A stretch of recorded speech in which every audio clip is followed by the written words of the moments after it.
अरे ये शीतल, क्या कर रही है? जल्दी आ। मेकअप कर रही हूँ माँ, आती हूँ। शीतल मेकअप करने के बाद बाहर आई। उसकी माँ पहले से ही बाहर इंतजार कर रही थी। दोनों मंदिर जाने वाले थे। मेकअप करने में कितना टाइम लगता है बेटी? टाइम लगता है माँ, आप नहीं समझोगे। हाँ हाँ, मैं तो बुढ़ी हो गई हूँ, मैं कैसे समझूंगी। लेकिन बेटी, घर का कामकाज भी तो सीखना पड़ेगा, नहीं तो ससुराल जाके क्या करेगी? हाँ, वहाँ भी मेकअप ही करूंगी माँ, मैं तो एक ब्यूटी पार्लर खोलूंगी। अच्छा, और घर का काम कौन करेगा? नौकरानी रख दूंगी। ब्यूटी पार्लर से बहुत पैसा आएगा, बहुत अच्छा मेकअप करती हूँ मैं। और अगर तेरी सास ने तुझे काम नहीं करने दिया तो सास बदल लूंगी। तू भी न बेटी, कुछ भी बोलती है। अब चलो माँ, देर हो रही है। शीतल और उसकी माँ मंदिर चली गई। मंदिर में पंडित जी दोनों को बहुत अच्छी तरह से पहचानते थे। अरे मंजू बहन, बेटी जवान हो गई है, शादी वादी करवाओगी कि नहीं? हाँ पंडित जी, आपकी नजर में कोई अच्छा लड़का है क्या? है ना, मैं फोटो लेकर आता हूँ घर, उसी बहाने शीतल बेटी के हाथों का चाय भी पी लूंगा। पंडित जी शाम को एक लड़के का फोटो लेकर घर आए। लड़के का फोटो देखकर शीतल शादी के लिए मान गई। लड़के का नाम मुकुंद था और वो किराने की दुकान चलाता था। और 1 महीने के अंदर शीतल की शादी हो गई। ससुराल को लेकर हर लड़की की तरह शीतल के मन में भी बहुत सारे सपने थे, लेकिन हर लड़की की तरह शीतल के सपने भी टूटने वाले थे। शीतल की सास का नाम बिमला था और वो बहुत खड़ूस थी। बिमला ने शीतल से कहा, बहू, इस घर में हम 4 लोग हैं, मैं, मेरा पति, मेरा बेटा और मेरी बेटी, तुम्हें मिलाकर 5। हर रोज 5 लोगों के लिए खाना बनाना पड़ेगा। खाना? लेकिन मुझे तो खाना बनाना नहीं आता। क्या खाना बनाना नहीं आता? पंडित जी ने तो कहा था कि तुम अच्छी संस्कारी और सुशील लड़की हो। हाँ माँ जी, वो तो मैं हूँ। क्यों, सुशील लड़की होने के लिए खाना बनाना जरूरी है क्या? अरे अरे अरे, ये देख बेटा, तेरी बहू घर आते ही मुझसे जबान लड़ा रही है। इसे खाना बनाना भी नहीं आता। पंडित जी ने रिश्ता भेजा था, इसीलिए हमने ज्यादा पूछताछ ना करके ही शादी फाइनल कर लिया, लेकिन हमारे साथ धोखा हो गया है बेटा, धोखा हो गया है। अरे ये तो गजब बात हो गई। मैंने खाना बनाना नहीं सीखा, लेकिन मुझे कुछ और काम आता है। शीतल के ससुर ने पूछा, क्या काम आता है तुम्हें? मुझे ब्यूटी पार्लर का काम आता है। मुझे मेकअप करना बहुत अच्छा लगता है और मैं एक ब्यूटी पार्लर भी खोलना चाहती हूँ।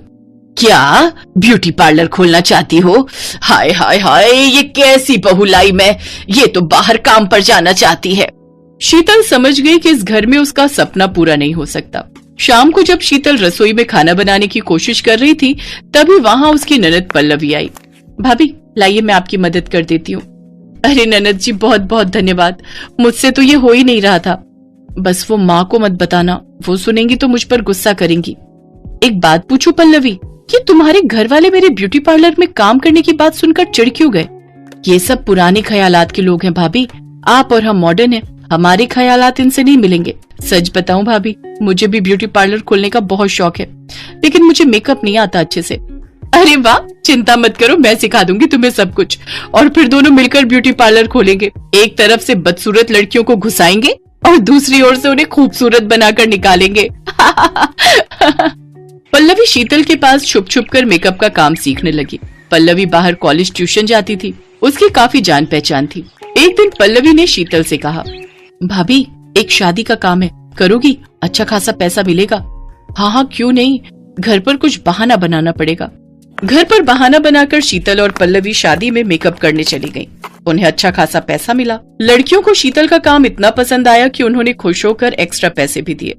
कुछ ही दिनों में मैं ब्यूटी पार्लर खोलूंगी, आ जाना सभी। इसी तरह शीतल छुप छुप कर शादियों में मेकअप का काम करने लगी। धीरे धीरे पैसा जमा करके उसने एक छोटा सा ब्यूटी पार्लर खरीद भी लिया।